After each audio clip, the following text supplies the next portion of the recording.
Hello, I'm going to show you how to make a crockpot quinoa enchilada dish. It's very easy, very versatile, and it's gluten and dairy free, which is what I want to show people how to do. Alright, let's get started.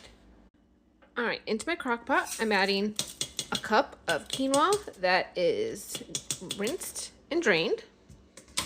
Then I'm going to add 2 cups of chicken broth.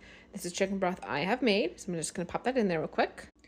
All right, once that's in there, I'm gonna add 1 can of diced tomatoes. You can do fire roasted or just plain diced tomatoes, whichever you prefer. And then it says 2 cans of black beans. I don't have black beans, so I'm gonna be using pinto beans. And these are ones that are frozen, which is totally fine because they're gonna thaw. It's probably a little bit more than 2 cans, but again, that is okay. This is very versatile. You can just adjust it as needed, add more, add less, use different beans, as I said. So there's my 2 things of beans.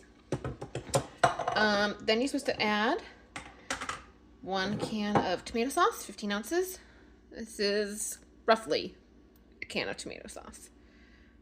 I am then adding in 1 onion, 1 bell pepper, and 1.5 jalapenos. It called for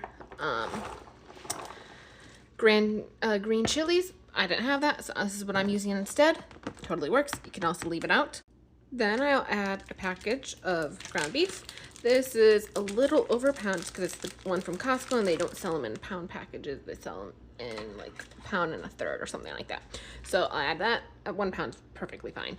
After you do that, wash your hands. Once you're done with that, I will add 1 cup of water. It looks a little weird. That's just because I rinsed my can out and dumped the water in there. Just wanted to make sure I dumped everything. And then I'll add my seasonings. So I have in here is salt, pepper, garlic, onion powder, cumin, chili. I think that's everything. Most everything is about like 1.5 teaspoons, except for salt. I did about 3 to 4 teaspoons, just because there's a lot of stuff in here and I really want everything really well seasoned. You don't have to do as much. You can always start with less and adjust as you go. And then I will add just a little dash of lemon juice.